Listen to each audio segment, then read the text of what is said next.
Pour la première fois dans l'histoire du sport, dans la petite histoire et l'histoire tout court, le 17 octobre 1962, un homme a traversé la Manche en parachute.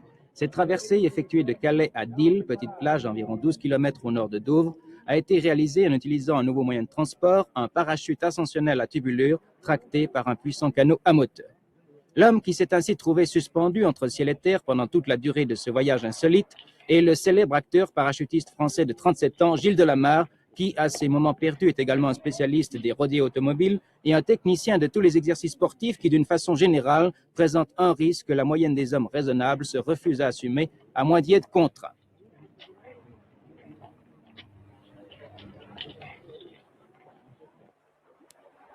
Cette aventure commença le 17 octobre au matin sur la plage de Calais, où Gilles Delamarre arriva vers 10h30 accompagné de 25 personnes, 5 pilotes, 5 mécaniciens, 2 caméramens, 2 ingénieurs de son, des photographes, des journalistes et le capitaine du canot de sauvetage du port de Calais. L'équipement de Delamarre était le suivant. Une combinaison d'homme-grenouille, un couteau à grande lame, une boussole de poignet totalement imperméable, un casque avec écouteurs, une jaquette de sauvetage à gonflage automatique, un appareil radioémetteur et récepteur, une caméra 16 mm, un appareil photo pouvant aller sous l'eau, un microphone pour lui permettre la liaison directe avec le bateau tracteur et un laryngophone pour la liaison avec les canots munis de radio. Enfin, son parachute, bien sûr, blanc et rouge de 9 mètres de diamètre.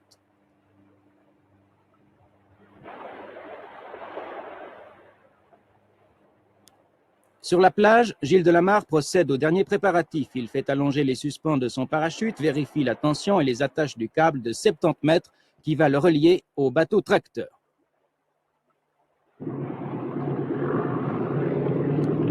Delamarre marche tout d'abord pour gonfler la voilure. Le voici qui va se mettre à courir. Sa voilure derrière lui se gonfle. L'effort à fournir est immense. Enfin, le câble se tend. Le bateau est parti. Delamarre marche. Il va courir.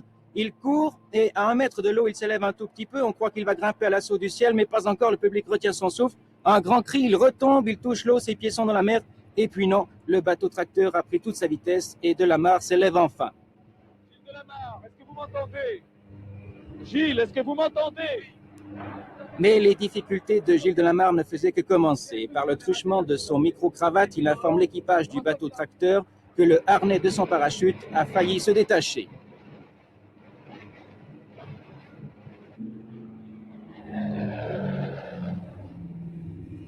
Qu'est-ce qui s'est passé, Gilles?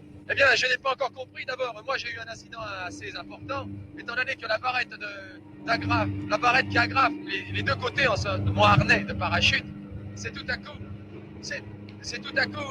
décroché.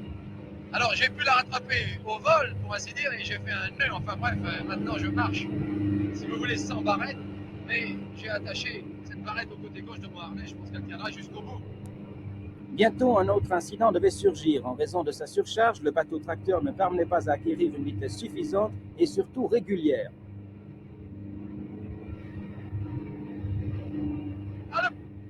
Plus haut, dites-leur d'aller plus haut, nom de Dieu, mais qu'ils ne baissent pas tant que ça. On va recommencer à tremper les pieds dans l'eau comme tout à l'heure. Plus haut encore, ne prenons pas de risque, qu'ils me laissent à 25 mètres.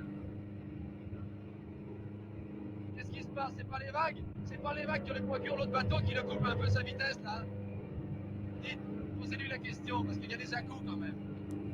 Les autres embarcations ne cessaient de croiser, de recroiser la route du pilote, lui coupant le vent et créant un remous préjudiciable à la bonne marche du bateau. Et l'on comprend facilement que Delamarre se soit emporté, donnant d'abord l'ordre aux petites embarcations de s'écarter de sa route et ensuite à son tracteur l'ordre de s'alléger.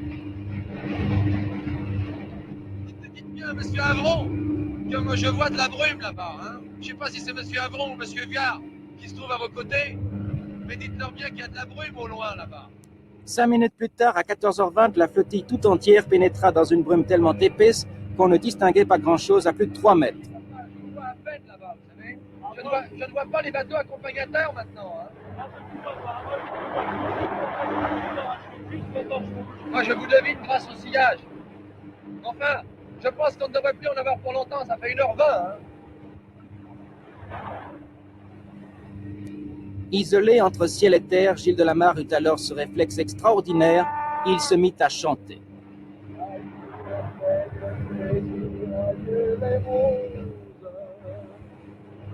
Adieu la lumière et le vent. Marie-toi, sois heureuse et pense à moi souvent. toi qui vas demeurer dans la beauté des choses, quand tout sera fini plus tard en dérivant. Un grand soleil d'hiver éclaire la colline, que la nature est belle. Et soudain, à 14h45, à 3 mètres en face, apparut, surgit du brouillard, la plage de Deal. L'un des bateaux, qui ne s'était pas rendu compte de la proximité du rivage, buta à plein gaz dans la rive. Le bateau tracteur, lui, réussit à ralentir, mais cependant pas suffisamment pour permettre à Delamarre de se poser sur la plage, comme il en avait eu l'intention. Attrape le parachute. Maniez-vous les gars. On se voit à tout. Attention la corde, recule marche arrière.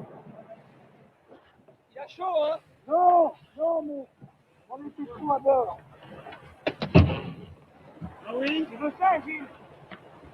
Non. On met les mots. Hello, madame. Where are we? Le parachutiste fit à la nage les quelques mètres qui le séparaient de la côte anglaise, sain et sauf, 1h15 après son envol de la plage de Calais. Sur la grève, des curieux se rassemblaient déjà, lui souhaitant la bienvenue en anglais. Parmi ce comité d'accueil, le président de la société de sauvetage de Deal, à qui Delamarre raconta brièvement son voyage et lui indiqua qu'il avait eu, à un certain moment, une crampe douloureuse à la main.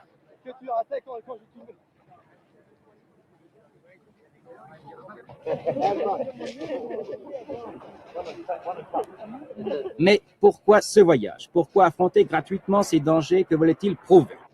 Delamarre a ses raisons. La première, c'est qu'en tant que figure de proue du parachutisme sportif français, il veut, chaque fois qu'il le peut, prouver les multiples possibilités et les utilisations nombreuses des parachutes.